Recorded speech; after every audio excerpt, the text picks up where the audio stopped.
And welcome back, everybody, to the PCS. And we have got a real humdinger of a match, if I would say it that way, coming up next. But before we do, I want to talk about our sponsor for just a moment. You can take a look at them at the bottom of the screen. There it is, of course, CTBC Bank, China Airlines, and Changhua Telecom. Thank you so much for sponsoring the PCS. Now, Clement, this matchup, it's an exciting one, especially I'm really looking forward to seeing how these two teams do. It's Machi X taking on Beyond Gaming, the number 2 and number 3 from Spring, and it's a semifinals rematch, and that was a really close series. Definitely. If you look at the playoff bracket, there's actually a very few series that go all the way, and Beyond Gaming versus Machi X was one of them. These two teams can go back and forth. I think they each have their strengths in terms of Machi, I think, being the much superior early game team. But when it comes to late game team fights, especially that AD carry position, you have Beyond Gaming and Doggo coming out ahead. So each have their specific strengths, and they really traded blows back and forth throughout the entire series. Yeah, now you're coming into this summer split with like expectations on this Beyond Gaming team. You know, in spring, it was kind of like out of nowhere, what are these guys doing? And now you have their AD carry Doggo coming off of an MSI performance where he subbed in for PSG. I was curious what he was going to bring from that international stage experience back to his team. And Beyond, you know, they've had a game, and it was against PSG. I don't think we can really judge anything for that one, but let's take a look at their lineup. In the top lane, it will be PK, Husha in the jungle, Maoan on mid, Doggo in the bottom side, and Kina will be joining him at support. And, I mean, Mega Bank Beyond Gaming, you have to think this is still, until otherwise proven, the number 2 team in the PCS. We do have to point out that Liang is actually not starting today. PK was originally from Machi X before he was basically purchased by Beyond Gaming, and he only played, I believe, 2 games in Spring Split, so it's pretty curious to see why he's showing up right now. I would say that this is kind of interesting. I think it might be a champion pool thing, where PK might have had better champion pool performances this split so far, and they're going to pivot towards him. Otherwise, Liang has actually been quite decent in this particular matchup, so I'm very curious as why the swap is happening today. Yeah, it could have something to do with Likai, in fact, who will be on the opposite side. We'll get into that in a bit, but Beyond making a little bit of a switch up. I still have my eye trained, even in this meta, even when the AD carries don't mean as much on that bottom side, and that is going to be the difference in this matchup, I think. But we will see, of course, the Machi X side, Likai, Gemini, Jimian, Atlan, and Koala on the bottom side. I love that name. Well, it's great. I love when players take names like that. Just take names from OPL, from where you came from. Yeah, exactly. Hey, you know, you got to raise the koala sometimes, and maybe Machi will raise their koala. But if you had to pick a player out on this team who is really likely to stand out, name recognition and otherwise, I mean, he's right there in the center. It's Gemini. Jungle can carry too. This is definitely going to be his meta. I want him to see him on something like the Viego. I want to see his Diana performances. I definitely think he can carry through on those. But in this matchup particular between them and Beyond Gaming, it has been about trying to get ahead in the early game for Machi. So I think a large part about that will come down to Jimian and his champion pool. Jimian is someone who does like to play a lot more of these early game champions. I expect him on things on LeBlanc, Akali, if left open to him. And on the flip side, Mao An is more known as that sort of control mage. So the mid lane matchup definitely the most important coming out for Machi X. While for Beyond Gaming, they try to play early and fast yesterday. They still look pretty terrible on it, not gonna lie. So I think Beyond Gaming will be pivoting towards more of a later mid-game strategy compared to what they had yesterday. And I don't think they'll be under quite as much pressure, despite what Machi X are able to do, and what they're especially good at. I don't think it's going to be quite as hefty as PSG talent. On the other side, we'll see the picks and bans coming underway here. The Gwen, the Lee, the Ziggs, all removed. And Machi are going to ban the Draven away from Doggo. We saw PSG do the same thing yesterday. What is it with Doggo's Draven? We know that he's been playing duo queuing with Kaiwing and just playing Draven, but I didn't expect everyone to be banning it. That's still a very high risk, high reward type of pick, but it seems like they've already gotten the message, and there goes the Diana like I wanted to see out of Gemini. Ooh, and a quick Lucian pickup as well, locked in. So a very aggressive, pretty mobile combination. Excited to see how that all works out. But that does leave the Thresh open. We saw Viego picked up first for Husha, and Beyond Gaming getting some power picks of their own. Yeah, and we're going to see the Thresh locked in here. So I like the Thresh here. It allows Beyond Gaming to play things like the Aphelios, like the Jinx, and like we said before, Beyond Gaming still not really getting that early aggressive tempo game down. They will pivot towards more of a late game strategy as we anticipated, while Machi X are going to be the ones that try to get out ahead early. I do love this Lucian pick. It is something that is incredibly strong in the mid lane. It's very difficult to punish in any matchup. I don't think there is a guaranteed win matchup versus Lucian coming out from Maoan, given his champion pool. And of course, Atlan just trying to stay as safe as possible. We saw the build from him yesterday. It was no mythics.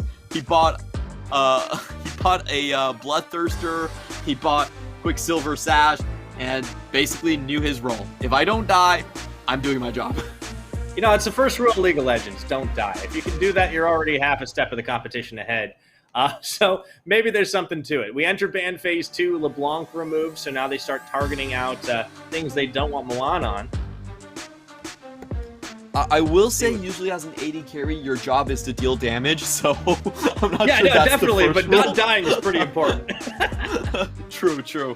So Atlan definitely knows his role here. If we look at the series in general, Doggo has had a much better scoreline and has outdamaged Atlan by just a truckload. So we definitely know how this works out. Machi X, again, I think they're going to set up for a strong topside game, try to play a 3v3, and just end Beyond Gaming before Aphelios can hit that third item point on the game. They are going to try to ban out some early aggressive picks from Maoan. I'm not sure what aggressive picks necessarily Maoan does have. He was much more of just kind of a zero every single game in spring, but they're not taking any chances. They want to make sure that 100% Lucian is just going to win the matchup. Yeah, they banned the Rise out. But okay, on the opposite side, Leona, now Camille, taken away from Makai. So it's back to Machi. They still need a top side. They still need a support. Ooh. Mundo is open. Okay. It's actually not a bad situation for Mundo. Oh, let's go. I do actually enjoy the Mundo pick this patch. It really does well against a lot of tempo compositions. You don't have that damage to kill him, and it really pushes Doggo's damage backwards because you can't really deal with this Mundo. When you already have the Viego in there, there's a lot of 80 damage on your composition, and for the most part, PK will be going AD. Okay, just as I say that, he actually transitions into an AP. Swaps it up to the Ornn. Okay. I think he needs an AP pick in this situation. I'm just not sure Ornn is the pick because honestly, like I would have preferred something like maybe the Gwen to be a little bit more aggressive against Mundo, but and Ma I guess does PK stick to the control mage. Yeah, this is a little bit confusing for me. I feel like they're giving up a lot with this Victor pick. Victor versus Lucian is incredibly slow. You give up priority all the way. It's basically you give up priority into double-digit levels. So it's kind of a very, very slow game from Beyond Gaming. This looks like a spring meta.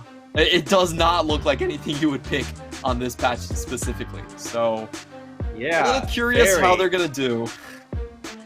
I am as well. I mean, this is either supreme confidence or there's some kind of trick up the sleeve. It could just be comfort levels, but if Beyond are opting to kind of buck the trend on what's currently this 11-13 meta, I don't know if that speaks very, very well about their confidence in their ability to play a lot of different styles.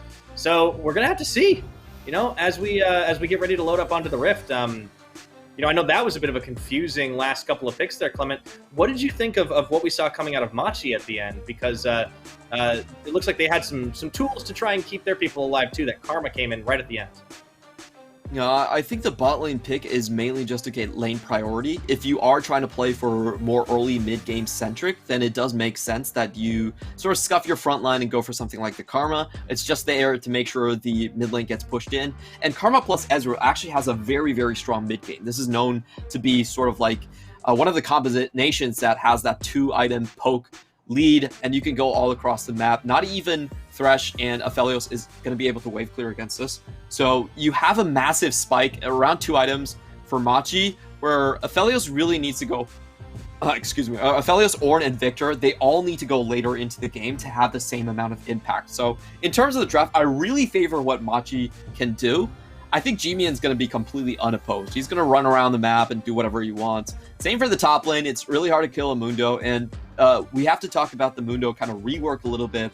He has been given a couple more tools to get out of immobilization abilities. He does have the passive right now that lets him store up a stack. He can get out of that for free, even get some of his HP back. And on the flip side, he does have better wave clear given the changes to his E as well. So I think Mundo is actually shaping up to be a pretty strong champion, and he does push these solo damage compositions back a lot. You just stack itemization, defensive itemization, and you force Doggo to play strictly on 3rd item. So I really like this comp from Machi X. I think it does everything that it wants to, and who doesn't love Corporate Mundo in his gold gilded out? I don't know what car that is, but it's not big enough for Mundo, that's for sure. It's the only skin. You got to play Corporate Mundo. He always goes where he pleases, but now he's going to buy the place too. He will be backing as they don't find anything down on the bottom side, but I do like what Machi was doing, trying to sniff for that. Gemini and Jimian will make moves up through the river there, and we expected a fast start for Machi. We'll see how it all works out for him at the moment.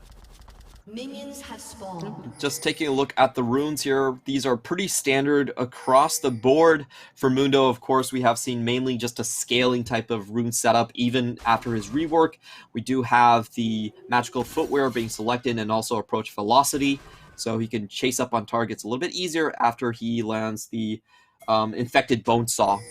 So pretty standard stuff. I don't think a lot of action is going to be happening in the side lanes. We do have a bit of a push advantage for Machi X and bot, and it's going to be mainly about how much damage G-Mian can do in the early phases as the Lucian. He should be...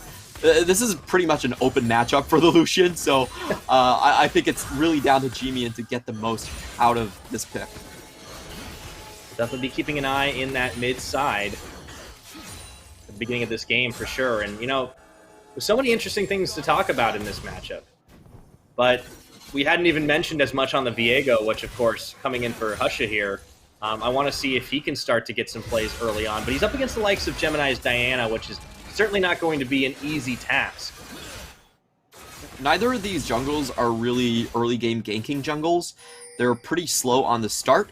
So I don't expect a lot of heavy ganks here. It is going to be G-Mian on the front foot, and I do want to talk a little bit about his setup here. He's not actually running Corrupting Potion, and this just tells me that he's very, very confident of just using auto attacks for the trade. Usually, if you're a Lucian and you want big burst damage, then you do go for Corrupting Potion, or you don't really have enough mana to continue trading very aggressively. But since this is such a one-sided matchup, like he can get a lead without even using most of his abilities. So he's pretty confident in just going for the longsword start and already bullying out Mawan a little bit here and getting the early word. So the bot lane push is going to be very, very safe. They know exactly where this Viego is.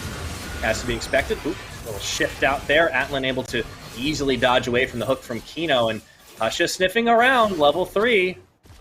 But they do manage to get the spot on him pretty quickly. And Jimian actually taking a little bit of poke himself, but he's able to get the double tap on, clear the minion wave, forcing Mawan back as much as he can. And we do see sort of the mana issues that he's running into. Mawan actually got a couple good trades back onto him, but do they see Gemini? Oh! It was a nice try. Didn't quite work out. And, you know, with that pressure push back, it actually does give Beyond a little bit more map prio down bot. Scuttle picked up. Doggo and Kino going to be pushing their way forward. And, you know, talked about how the Ezreal and Karma combo is really great in the mid game. But for right now, their priority is just to survive. And I feel like anybody who's going up against the likes of Doggo usually has a priority of just surviving. Yep, this lane is should still be in favor of Ezreal and Karma after a while. They did take a bad trade with the jungle coming in, so that's why you see Doggo getting his Infernum and getting a push on at this point. We also see pings behind the map. This is very interesting. I wonder if they actually have the ability to go for a level 3 dive right here. Doggo is level 4. And Husha knows there's no ward coverage. Okay, tries to get the cut off, and there's a chain on. Do they have the damage to play back? But the target prior wasn't quite there. They actually have to bail out, and Mawon, never mind, comes in. Jimmy is there as well. It was 2 teleports spent, but the fight isn't over yet. Trying to find execution, but flayed back in by the Thresh. Flash and dash and double kill from Mawon. It's just absolute carnage down here. A 3-for-1 for Beyond Gaming, and that was not supposed to happen off of that. I'm not sure what happened underneath the tower, but Mawon actually able to pick up a second kill there.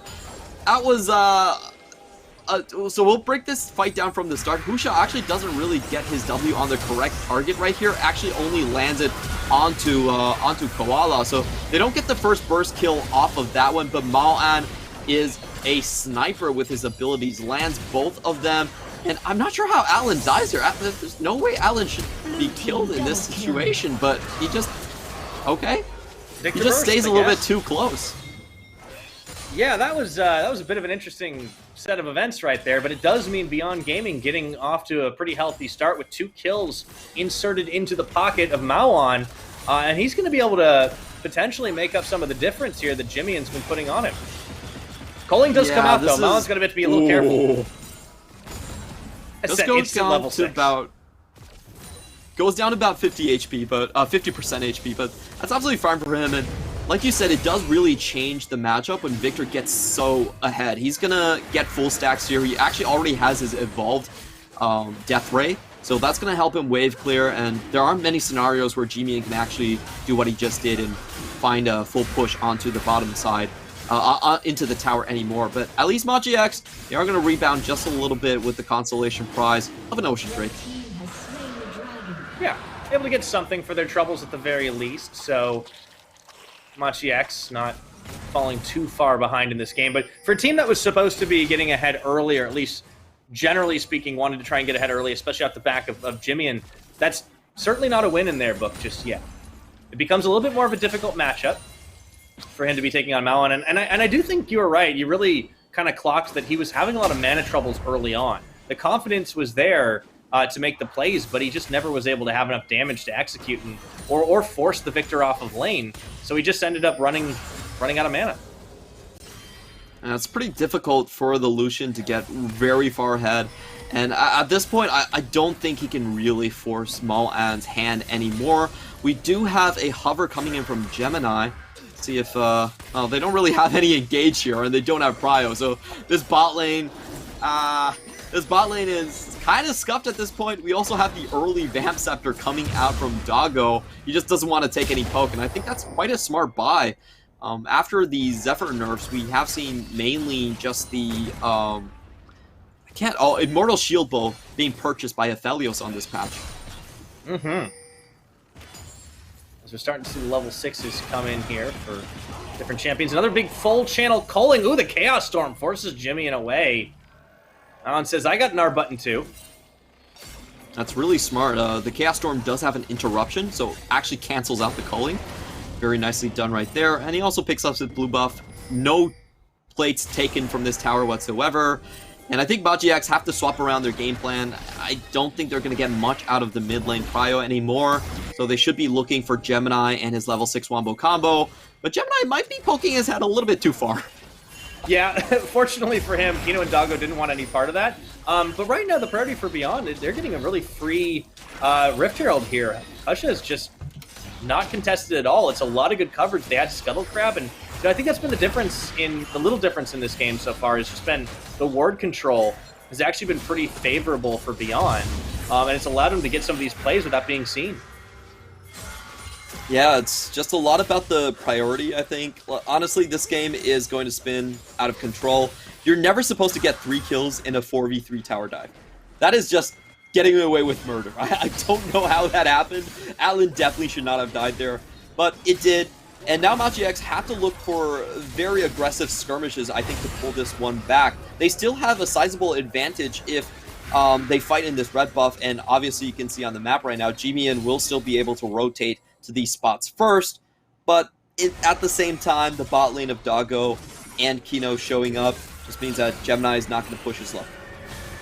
No, game has definitely gone into a little bit of a holding pattern because the early aggression that Machi wanted to put out kind of got stymied there. Flash our way up to the top side. Yeah, that looks about right. Mundo doing Mundo things, Ornn doing Ornn things. We're pretty happy. I'm curious with the PK sub in this time around, Clement. You know, they've gone for an Ornn, which is clearly like an adaptation here, but Beyond going for just something a little bit different, I guess, than the last game they played. Ornn is such a weird champion at this point. There's a lot of bad matchups for him, but we could say at this time, at least he did get a counter pick, so there's not really much threat of him being ran out of lane. If you look at the current champion pool for topside, you have Aurelia coming up in the next patch. You have Gwen on this patch. I really did not expect the Ornn to be here. On the flip side, we do have Husha opening up. Yeah, that looks great right now as they got 3 onto Gemini, who does not get out alive. Kino gets the credit for the kill, but the fight just keeps on going. Maoan getting 1 for himself, but it turns on Koala, and they get the kill back. Here comes that Call of the Forge God, but it's not going to be what kills Lakai here. Lakai trying to walk his way away on Mundo. Husha is going to be able to get that kill, and the pullback onto Jimmy and forcing the flash, dashing forward. They don't find the kill, but Beyond pull the trigger, and it comes up huge. They get so many kills off of that play. I believe it was 2 kills in the jungle, and also the top lane coming in here, and that was pretty risky, I would say. They got spotted by Gemini. They gave him a perfect move fall into 3 targets, but at least they had the burst damage to block it all out. And Jimmy, and crucially, I don't think he unloaded fast enough right here. The burst damage doesn't really go through. Kino able to flash out, and that Heartbreaker back and forth was just so critical from Husha, giving him that extra HP back. He gets multiple kills just going in one after the other here. And the Thresh Hook also forcing out the flash from Jimmy, and great prediction from Kino. And that just means Machi X, they don't have an early game to play around. Goodbye early game strategy. Beyond Gaming is going to be looking at a fed Doggo up on the line, a very accelerated Victor as well. Yeah, no, that's pretty massive right now. Husha able to pick up the Mountain Dragon as well, as we'll get Infernal Rift after this. And yeah, really, like, the Moonfall looked pretty deadly, but there just wasn't a fast enough follow-up. I think he really called it Jimmy, and had he been like 3 seconds, you know, like one maybe 2 seconds really earlier on that culling, I think you have a different story in that fight. But Beyond just a little faster, a little better in the coordination, and all of it wouldn't have been possible had Kino not nailed those 2 hooks. Really big credit to the Thresh player in this game. Yeah, Kino is just amazing on these engaged champions. And Machi X's bot lane, this is a lane that should be ahead in the mid game with the pushing power versus the Thresh, but look how far back they're getting pushed. The problem about Karma and Ezreal is they really don't force their own plays if they don't get a lead. They're much more of a priority-based duo, and it just means that I think at this point Machi X is probably better served at putting them into the mid lane and having Jimmy and try to catch these waves and farm up. Lucian, again, is not one of those champions you can really play from behind.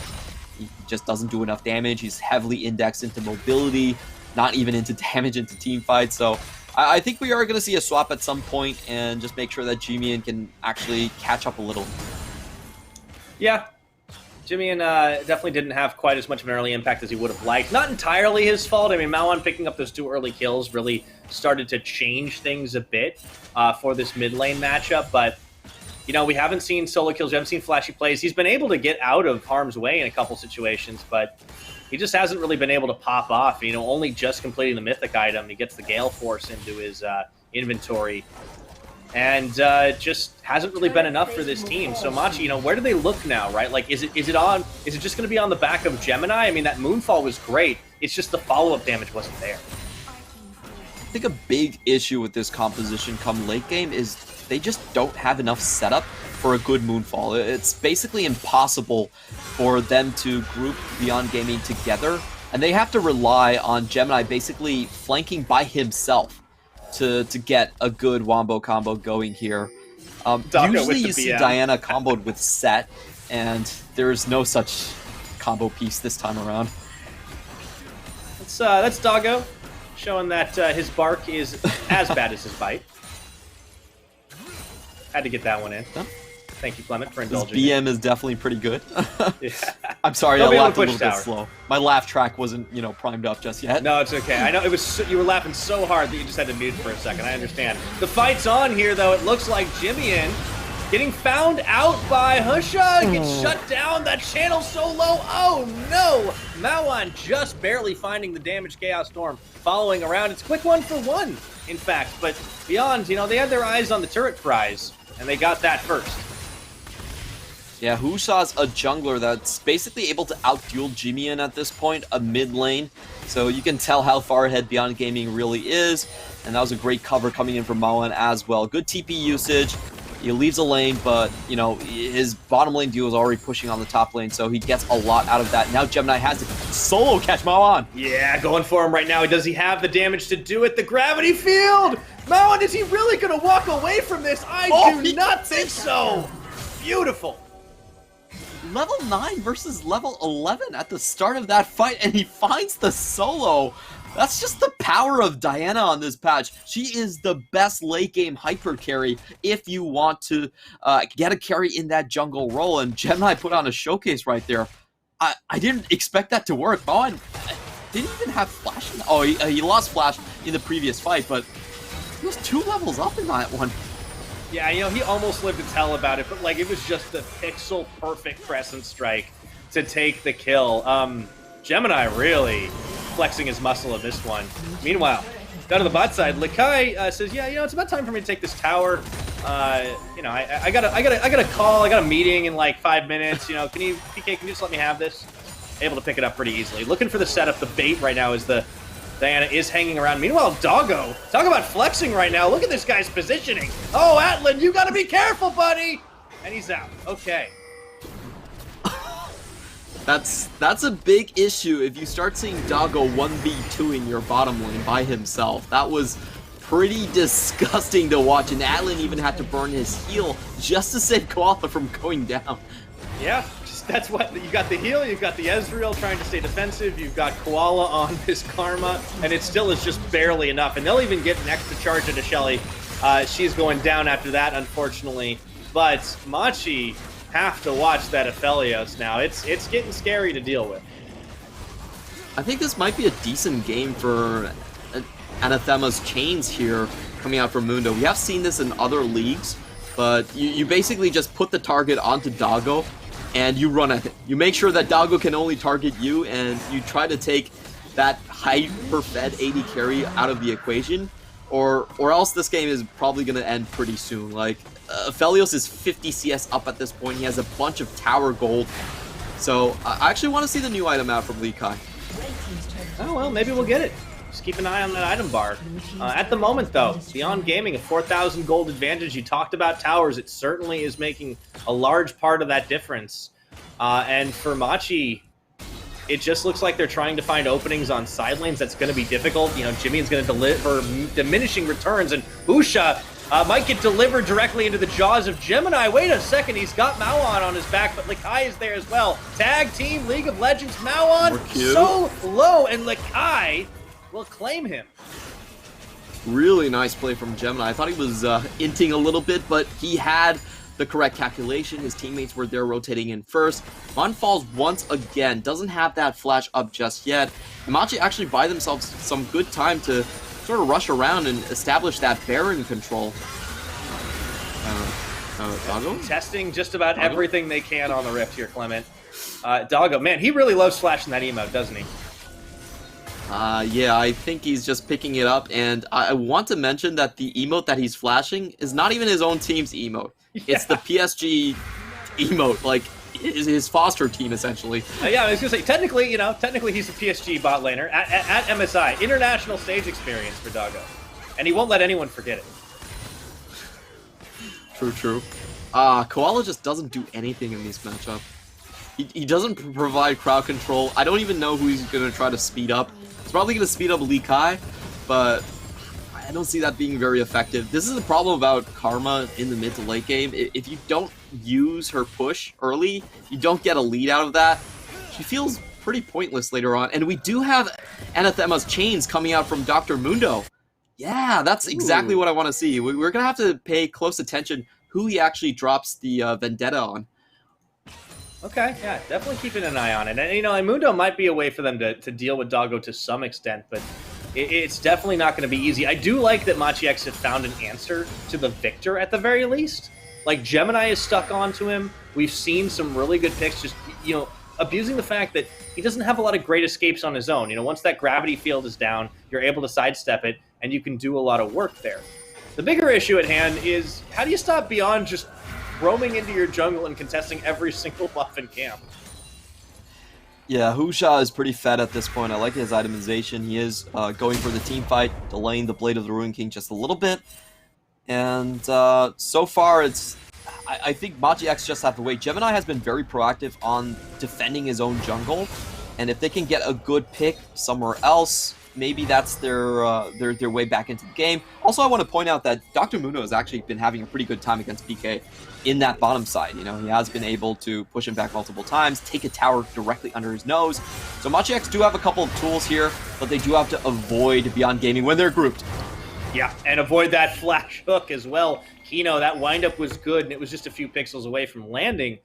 Beyond, you know, searching for a number of picks themselves because they know they can just throw their weight around on this map, but nothing gained in that particular instance. Yeah, as you mentioned, the Mundo does continue to be able to shove this Ornn in, and I still am wondering, I mean, like, just thinking about why they would have gone with this choice for Beyond.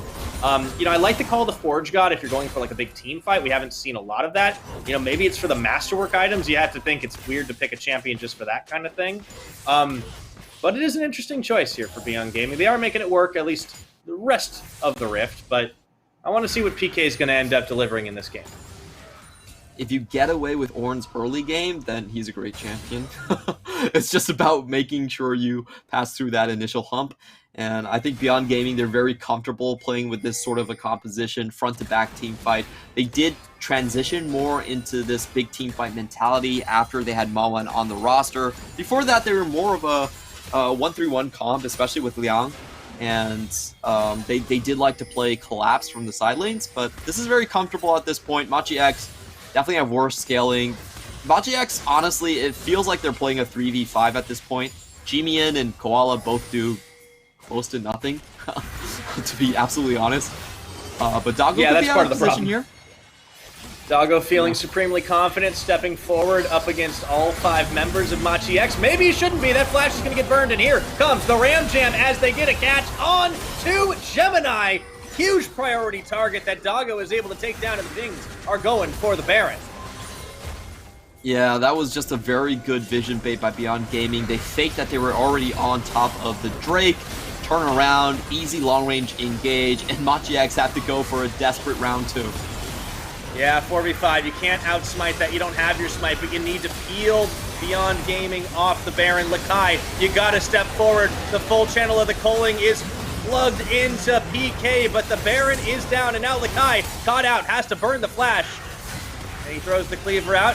Jimian dashing away, and it's just gonna be a poke fest. They can't take down a single member. Beyond get out with not just a kill onto Gemini, but the Baron buff.